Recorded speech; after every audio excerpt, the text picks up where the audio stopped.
지인들 중심으로 탐문 중인데 찾기가 하나하나 풀어봐야지. 우선 김우기부터 만나보겠습니다.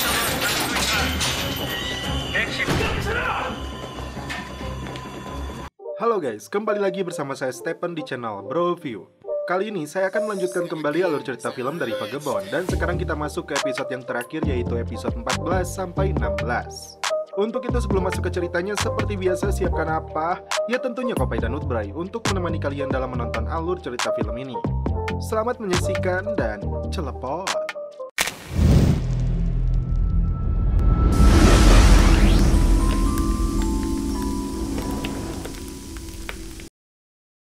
Di awal film, Min Jae-sik yang sekarang menjadi tersangka sedang berada di ruang interogasi. Kali ini, kepala gang yang melakukannya. Min dipaksa untuk menulis yang dia ketahui tentang sepak terjang Direktur An dan Sekretaris Hyun. Karena faktanya Min adalah seorang penjahat yang tega membunuh orang dengan alasan menjalankan tugas demi negara. 무기고 숙명? 야, 이 새끼야. 아, 윤환기가 뭐... 그러니까! 차기 국정원장 얘기는 어디서 들으신 겁니까? Go-haeri yang masih menggunakan tongkat berjalan kembali masuk ke kantor Bin. Sebelum bertugas, Haeri datang ke tugu Bin untuk mengenang anggota mereka yang telah tewas.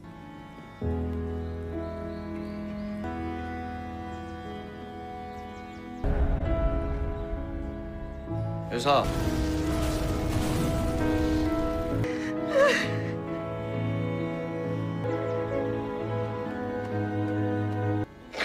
넌 최고의 인물을 해냈어. 달건 씨 수총각 아니죠? Kembali ke Gun yang mendapat kiriman video tersebut dan ternyata sosok yang mengirimnya adalah Lily yang ditugaskan oleh Jessica agar Gun bertemu langsung dengannya. 여보세요. 뒤돌아봐. 제시카가 보내는 거야. 제시카? 궁금한 건 직접 물어봐. 어쨌든 Gun kemudian menghubungi Go-haeri dan meminta bertemu dengannya. Merasa bahwa Gun akan mengajaknya berkencan, Haeri mencoba mempercantik dirinya. Saat berada dalam satu mobil, Gun merasa Haeri berlebihan memakai parfumnya. Rupanya, Gun ingin menunjukkan video yang dia dapat dari Jessica. Markas Bin diminta mencari informasi tentang sosok Jerome, tersangka mereka. Kepada mereka berdua, Jessica mengaku tidak terlibat langsung dalam jatuhnya pesawat termasuk pembunuhan terhadap Michael. Artinya, ada pihak ketiga yang bermain terhadap mereka. Pacar Michael yang belum terungkap adalah orang Jepang. Mereka pun terkejut karena Oh Sang-mi sudah dibebaskan. Di sebuah tempat, Oh Sang-mi mengecek rekeningnya namun ternyata saldonya masih kosong. Dia kemudian menghubungi seseorang untuk segera mentransfer uangnya dalam 3 hari. Jika tidak, dia akan membeberkan semuanya. Markas Bin kembali dihadapkan berbagai pertanyaan. Dimulai dari siapakah yang membebaskan Oh Sang-mi, kemudian siapakah sosok pacar Michael, dan ketiga identitas dari Jerome. Haeri dan Gun akan menemui Kim Woo-gi yang ternyata sedang berada di rumah sakit jiwa ketergantungan narkoboy. Kondisi Kim Woo-gi semakin parah setelah berada di tempat ini. Ternyata Jerome berada di rumah sakit tersebut mengawasi Gun. Mereka mencoba mengorek kembali informasi dari Kim Woo-gi tentang sosok Michael dan Jerome. Saat berada di Maroko, terungkap Jerome mendekati Kim Woo-gi. Saat itu, ketika dirinya sibuk bermain judi di sana, Jerome membantunya, bahkan dia mengenalkan narkoboy kepadanya. Kejadian tempo dulu terungkap karena ternyata Jerome batal ditembak mati oleh sang jenderal. 그래.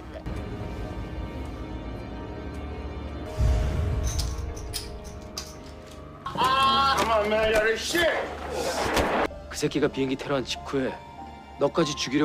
여기 병원입니다. 환자 자극시키면 어떡합니까? 이 사람들 난 죽일 거야. Di rumah sakit, ketika Yun kembali siuman, Perdana Menteri kembali datang. Rupanya, dia yang menaruh arang dan minuman tersebut. Namun, dia mengatakan tidak menemukan bukti tentang kejahatan presiden di tablet itu. Ternyata, sekretaris pribadi Presiden Nonaha yang mengambil tablet tersebut atas perintahnya. Dia juga menginginkan akun presiden di Singapura untuk mendapatkan uang tersebut. Yun bertanya, siapakah sebenarnya Perdana Menteri ini? Dia mengatakan hanya seorang patriot. Perdana Menteri kemudian menelepon Gun untuk minta bertemu dengannya di sebuah hotel. Ternyata semua orang termasuk wartawan diundang dalam acara konferensi pers. Perdana Menteri memutar rekaman saat Jessica mengucapkan telah menyuap presiden sejumlah 500 juta dolar yang dikirim ke perusahaan fiktif Deep Blue di Singapura milik presiden. Presiden terkejut dengan pernyataan Perdana Menterinya. Bahkan Yoon menyaksikan dari rumah sakit pernyataan itu. Perdana Menteri mengatakan dengan tegas bahwa presiden terlibat dalam kasus ini. Melihat tayangan ini, penyakit jantung presiden langsung kumat. Perdana Menteri Hong bahkan menyalami keluarga korban dan meminta maaf kepada mereka atas sikap pemerintah. Presiden baru menyadari selama ini Hong berencana untuk melakukan kudeta terhadapnya. Presiden mengunjungi Yoon dan memberi dorongan semangat untuknya. Ucapannya membuat Yoon meneteskan air mata, padahal sebetulnya dia telah siuman. Kepala Gi yang menemui Gun dan Haeri mendapatkan fakta bahwa hakim yang membebaskan Oh Sang-mi adalah orang dekat Perdana Menteri. Di rumah makan ayam peluru, si kribo hacker andalan Vagabond berhasil meretas akun CIA untuk menemukan identitas Jerome. Jika tidak berhasil, seluruh badan intelijen di dunia akan dia retas. Dengan satu syarat, makan ayam sepuasnya. Malam itu, Gun menggendong Haeri yang kelelahan. Mereka berencana mengungkap wartawan Joe yang tiba-tiba dilihat oleh Gun masih hidup. Saat Gun menuju kantor media, dia terkejut karena sosok Joe beda dengan orang yang dia temui. Ternyata Joe ini bagian dari komplotan Perdana Menteri, termasuk si pengacara Jessica yang ternyata adalah keponakannya. Mereka berkomplot agar Hong naik menjadi presiden. Saat presiden menjawab pertanyaan media tentang tuduhan Perdana Menteri, tak diduga dia berani datang ke kantornya. Mereka terlibat adu argumen. Perdana Menteri beralasan dia sudah terlalu tua dan lemah dan harus segera digantikan. Presiden akan memecatnya setelah menemui ketiga pimpinan partai. Dalam pertemuan dengan Perdana Menteri, Gun menemukan keganjilan lain dengan sosok orang yang mengaku wartawan Joe. Bahkan, Gun menuduhnya telah membebaskan Oh Sang-mi melalui hakim yang dekat dengannya. Mendengar hal itu, Hong terlihat grogi. Edward berharap bisa berbicara dengan Perdana Menteri, namun dia mencuekannya. Di sebuah kereta, Oh Sang-mi terlihat lari saat dikejar seseorang hingga dia menjatuhkan seluruh handphonenya. Gun yang bertemu Edward merasa Perdana Menteri terlibat dengan kasus ini karena dia telah membebaskan Oh Sang-mi. Lalu, Gun menceritakan saat Jessica mengatakan dia tidak membunuh Michael. Edward memperingatkan Gun jangan mempercayai ucapan Jessica. Tiba-tiba, Oh Sang-mi meneleponnya bahwa dirinya sedang diburu karena suaminya mengancam akan membocorkan kejahatan mereka. Dia meminta untuk bertemu dengan Gun. 협박이요? 대체 누군데요? Ternyata Jerome yang sedang mengejarnya. Di sebuah gedung, Jerome mencari Oh Sang-mi, disusul Gun yang datang ke sana.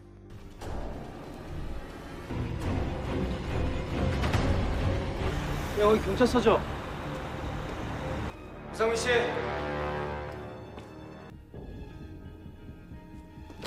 이상민 씨. 이상민 씨 어디 있어요? 이상민 씨. Gun terkejut bisa bertemu kembali dengan Jerome. Di awal film, diperlihatkan Gi Tae-woong dan anak buahnya ditemani Haeri datang ke rumah sakit jiwa tempat Kim Woo-gi ditahan. Mereka terkejut karena Woo-gi telah diculik dan menghilang. Saat melihat ke ruangannya, tim menemukan banyak bercak darah, bahkan CCTV-nya telah mereka rusak. Tim kemudian melaporkan ini kepada Kepala Gang. Untuk menyelidiki apa yang terjadi, Kepala Gang meminta rekaman CCTV di luar rumah sakit dan kepolisian. Sementara itu, ketika Gun mencari keberadaan Oh Sang-mi, tiba-tiba muncul Jerome dan pertarungan pun terjadi. Muncul juga pria lain yang hendak menyerang Oh Sang-mi.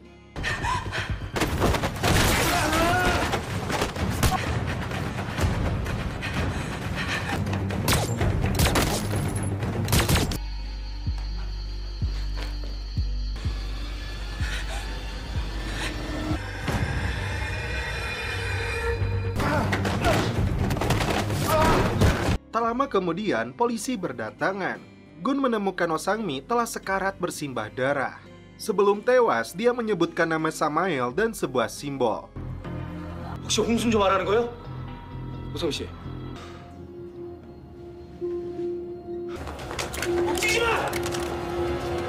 Setelah dibawa ke kantor polisi, Haeri datang untuk menjemputnya.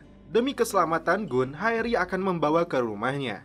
Di markas BIN, mereka mulai menyimpulkan sosok Samael yang telah bekerja sama dengan Perdana Menteri Hong dan telah memanfaatkan kelemahan Jessica dan Presiden. Saat kembali ke rumahnya untuk membawa makanan, Haeri merias dulu wajahnya. Dan ketika Gun sedang mandi, dia mengingat kembali simbol yang dibuat oleh Oh Sang-mi. Setelah ditambahkan 2 garis, dia ingat simbol itu sama dengan tato di dada Jerome. Sontak dia langsung keluar padahal handuknya belum dia pakai dan ternyata Haeri sudah berada di sana. Penemuan ini mereka laporkan kepada kepala gang. Gang meminta semua pasukan bayaran dan pasukan khusus ditelusuri yang berkaitan dengan simbol ini. Terlihat Kim Woo-gi yang sedang digantung oleh Jerome dan rekannya di sebuah lokasi rahasia. Dia berkata ingin bertemu dengan Samael. Jerome menjawab jika dia bertemu Samael itu artinya hidupnya akan berakhir. Kepala gang kemudian mencari petunjuk soal Samael kepada Min Jae-sik. Bukannya membantu, dia malah meledek. Kepala gang memutuskan menyerahkannya ke kejaksaan. Mendengar itu, Min Jae-sik bersujud minta ampun kepadanya. Di rumah tahanan, Jessica kedatangan Gun dan Haeri. Mereka bertanya tentang sosok Samael yang mungkin dia kenal. Dari simbol itu, Jessica yang baru mendengar nama ini mencoba membantunya dengan mengirim simbol kepada Lily dan Kim Do-soo. Saat kembali ke TKP, Gun mengingat pihak yang telah dirugikan dalam kasus ini. Karena itu, dia ingin bertemu dengan Presiden. Di kantornya, Presiden kedatangan Perdana Menteri yang sekarang menjadi musuh besarnya. Presiden terancam pemakzulan dan itu karena rencana licik dari Perdana Menteri ini. Padahal dulunya dia hanyalah seorang juru tulis hingga Presiden mengangkatnya sebagai Perdana Menteri. Presiden masih menolak permintaan Gun untuk bertemu dengannya. Ketika konvoi Presiden lewat, Gun mencoba mencegatnya untuk memaksa minta berbicara. Gun mengatakan kemungkinan dia dijebak seseorang untuk menggulingkan kekuasaannya.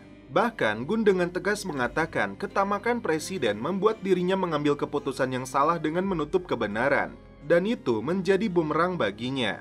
Apakah Presiden tidak sadar bahwa dirinya telah dimanfaatkan? Orang bodoh saja dapat menebak ini. Sampai di rumah sakit, Presiden tidak menemukan keberadaan Yun. Ternyata dia sudah berada di markas BIN untuk menyerahkan diri. Di depan kepala Gi, mantan sekretaris Presiden ini menyerahkan nomor rekening dan kata sandi rahasianya. Dia melakukan ini karena Presiden akan menghadapi pemakzulan. Ternyata saat bertemu Perdana Menteri, mereka sepakat merencanakan semua ini untuk menggulingkan Presiden agar Perdana Menteri naik tahta. Hong sendiri mengakui dirinya mendapatkan bantuan dari orang yang sangat berkuasa hingga mampu menjatuhkan sebuah negara dengan krisis moneter. Saat Gi Tae-woong bertanya tentang sosok Samael, Yun diam tidak berkata. Media pun digegerkan dengan penemuan fakta sebenarnya bahwa Presiden menerima suap 500 juta dari perusahaan John & Mark. Warga Korea berbondong-bondong melakukan aksi unjuk rasa untuk memaksa Presiden turun dari jabatannya. Karena krisis ini, seluruh anggota parlemen menggelar voting untuk pemakzulan Presiden. Gun ditemani Haeri dan keluarga korban menyaksikan voting tersebut dan ternyata mayoritas suara menyetujuinya. Presiden yang sadar sudah berada di ujung tanduk mencoba melakukan aksi bunuh diri dengan minum semua obatnya, namun ternyata dia gagal karena air minumnya keburu tumpah. Dia kembali mengingat ucapan Gun bahwa dia telah dimanfaatkan karena itu dia memanggil Gun untuk bertemu dengannya. Presiden mulai sadar tentang ucapan Gun yang telah menggugah hatinya. Mulai saat ini, Presiden akan membantunya dengan segala kemampuannya meskipun dia berada dalam penjara.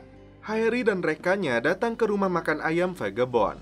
Saat masuk ke ruangan kerja si Kribo, Haeri menemukan identitas Jerome di komputernya.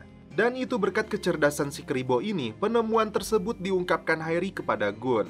Faktanya, Jerome adalah tentara bayaran perusahaan Amerika yang bernama Black Sun. Gun meneruskan informasi penting ini kepada Edward yang kebetulan meneleponnya. Saat itu, Edward meminta Gun datang ke kantornya. Sampai di basement, istri reporter Jo memberitahu Gun jika suaminya tewas tanggal 24 dalam sebuah kecelakaan.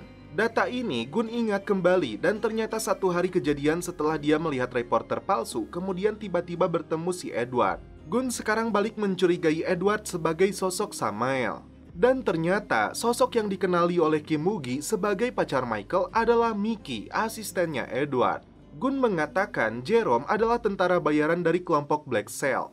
Saat Mickey menuangkan tehnya, Gun dengan sengaja menumpahkannya ke tangan Mickey dan benar saja dia melihat tato simbol itu di tangannya. Terungkap pula saat Michael membongkar identitas mereka, Mickey dan Edward lah yang membunuhnya dan seolah Michael bunuh diri. Dan Edward pula lah yang memerintahkan seorang jenderal agar tidak menghabisi Jerome. Saat berada di atas kapal, Kim Woo-gi memanfaatkan rahasia tentang mereka untuk menekan Samael alias Edward dengan bayaran 20 miliar won atau dia akan membocorkannya. Saat Gun menanyakan sosok Samael kepada Edward, raut mukanya langsung berubah. Dia mencoba mengambil senjatanya di dalam laci, namun untungnya Gun berhasil mencegahnya. Samael balik ditodong oleh Gun. Ketamakan dia dan komplotannya menggunakan segala cara untuk menguasai pemerintah agar bisa mengendalikan dunia. Sangat marah kepada penjahat ini, Gun langsung menembak tangannya. Tiba-tiba muncul Mickey dan anak buahnya menunjukkan video seseorang yang membawa bom masuk ke rumah makan tempat keluarga korban berkumpul. Bahkan Haeri sudah berada dalam didikan seorang sniper. Tidak ingin terjadi sesuatu kepada mereka, Gun menyerahkan pistolnya. Lalu dia dibawa ke tempat Kim Woo-gi digantung. Rencananya mereka berdua akan dibakar hidup-hidup. Mereka memasang chip peledak di ponsel Gun. 어떻게 된 거야? 점화됩니다.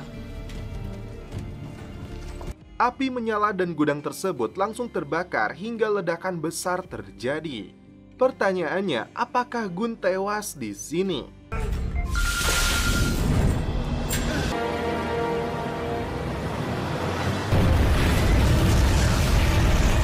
Presiden harus rela meninggalkan ruang kerjanya. Kemudian, Presiden melakukan konferensi pers karena memutuskan mengundurkan diri dari jabatannya. Di gudang tempat Gun dan Kim Woo-gi digantung, polisi melakukan olah TKP. Di sana ditemukan kalung peluru yang digunakan oleh Gun. Haeri lalu mencari keberadaannya dengan datang ke rumah Gun. Dia terkejut karena polisi sudah berada di sana. Mereka beralasan menemukan sidik jari di lokasi tempat Kim Woo-gi terbakar. Di saat yang sama, kepala Gi menghubungi Haeri bahwa Kim Woo-gi ditemukan telah tewas. Dia bergegas datang ke rumah sakit dan melihat jenazah lain. Gi mengatakan DNA jenazah ini tidak ada dalam sistem, namun golongan darahnya adalah O. Haeri awalnya tidak percaya, namun ketika Haisu memperlihatkan kalung peluru yang dia berikan, seketika Haeri meneteskan air matanya. Mantan presiden yang menyaksikan berita pun terkejut dengan tayangan berita bahwa Gun telah tewas bunuh diri setelah membunuh Kim Woo-gi. Terlihat Haeri meluapkan kesedihannya di depan monumen para korban jatuhnya pesawat. Namun ternyata Gun masih hidup dan melihat kesedihan yang dialami oleh Haeri. Apa yang menjadi alasan Gun kenapa dia tidak mau memberitahu Haeri jika dia baik-baik saja? Kisah sebenarnya pun terungkap saat Edward meninggalkan gudang itu. Lily dan Kim Do-soo ternyata berada di sana mengawasi mereka saat ledakan terjadi. Gun berhasil melepaskan diri dan ketika berlari menghindari ledakan, kalungnya terlepas. Lily dari jauh melihat Gun berusaha keluar dari gudang itu. Karena itu mereka menerobos masuk untuk menyelamatkan Gun. Tapi anak buah Lily yang mencoba menyelamatkan Kim Woo-gi tidak berhasil selamat. Itulah kenapa ditemukan dua mayat. Lily dan Kim Do-soo berhasil keluar dari gudang tersebut sambil membopong Gun. Perdana Menteri Hong otomatis naik menjadi presiden setelah presiden sebelumnya berhasil dia jebak untuk mundur.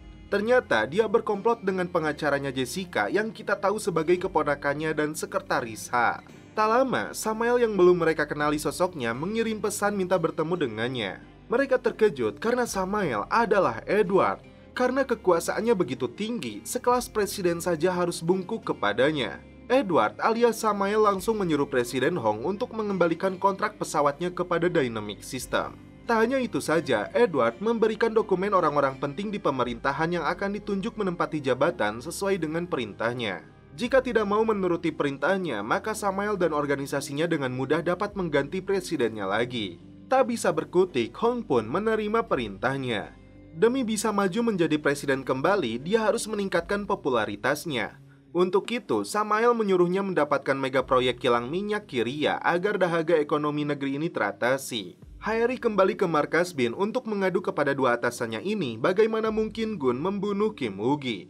Di luar dugaan, presiden telah membubarkan tim penegak hukum yang melakukan investigasi tentang kecelakaan pesawat ini. Ternyata Gun sengaja tidak memberitahu Haeri jika dirinya masih hidup untuk keselamatan Haeri dari ancaman Edward. Gun dan timnya Lily mencari titik terang tentang keterlibatan Black Sun. Untuk mendapatkan informasi organisasi kejahatan itu, Lily akan berangkat menuju Amerika. Gun berniat untuk ikut juga ke sana, meskipun biaya dan ujiannya sangat berat. Mantan presiden terkejut saat mendapat telepon dari Gun yang disangkanya telah tewas. Kemudian Gun masuk ke rumahnya untuk menagih janji mantan presiden yang menyatakan siap membantunya. Gun di sini membutuhkan uang untuk masuk ke sarang monster dan menangkap rajanya. Mantan presiden itu pun memberikannya. Jessica menelepon Lily untuk meminta Jaksa Agung Brian memanggilnya. Sedangkan Lily berencana untuk bertolak ke Amerika mengantar klien barunya yang tidak dia sebutkan, padahal orang itu adalah Gunn. Lily pun memberitahu Jessica sebuah fakta bahwa sosok Samael adalah Edward Park. Jessica sendiri dibuat ketakutan karena Jerome berada di dalam penjara ini menyamar sebagai petugas. Karena itu, dia mengirim pesan kepada tim Vagabond untuk minta bantuan mereka dan imbalannya Jessica akan memberitahu sosok Samael sebenarnya. Demi upayanya menangkap Samael, akhirnya Harry mengajukan dirinya untuk menyamar menjadi tahanan penjara. Singkat cerita, tim mengatur rencana agar Harry ditangkap lalu dijebloskan ke dalam penjara. Edward sendiri tidak mau membunuh Jessica dulu karena ingin tahu sejauh mana wanita ini mengetahui informasi tentang dirinya.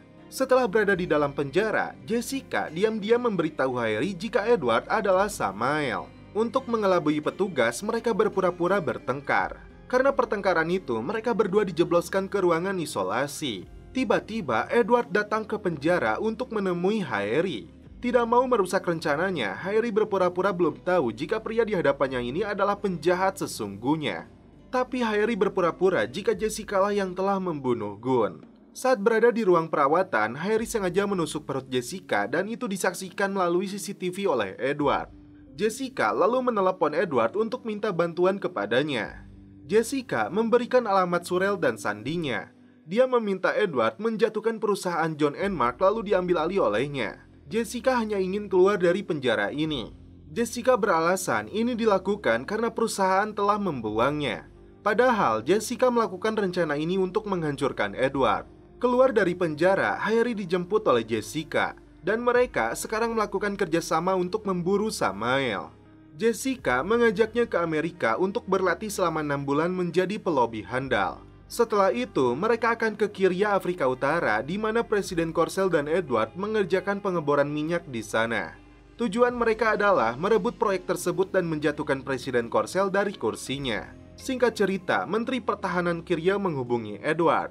Di Afrika Utara, pasukan bayaran dikirim untuk mendapatkan senjata biokimia dari para pemberontak. Mereka menemukan barang yang mereka cari, dan ternyata salah satu pasukan bayaran adalah Gunn. Status.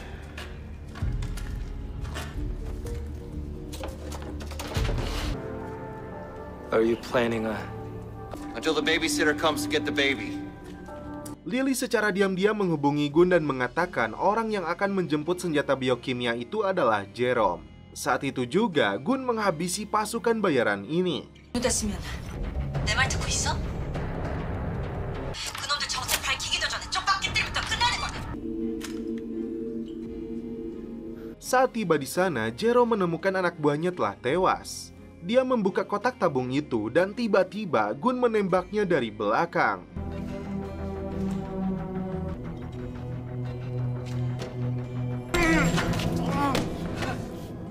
The hell are you?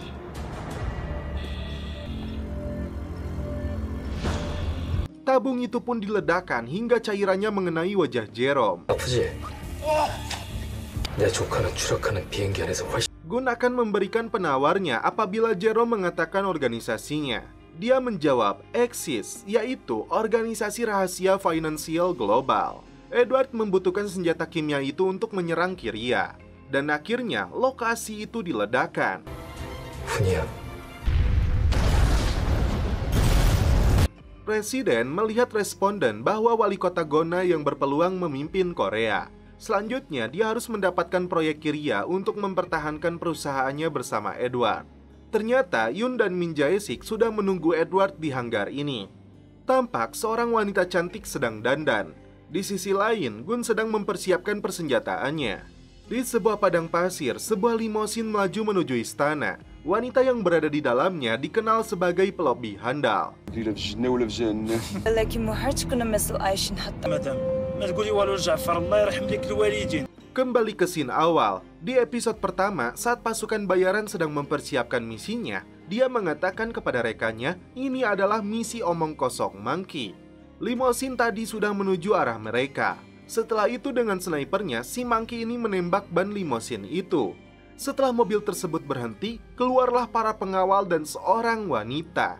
Ketika Gunn hendak menembaknya, dia terkejut karena wanita itu adalah Harry.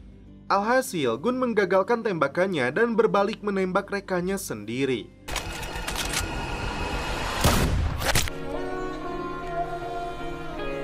Dia menangis karena hampir saja menembak Haeri.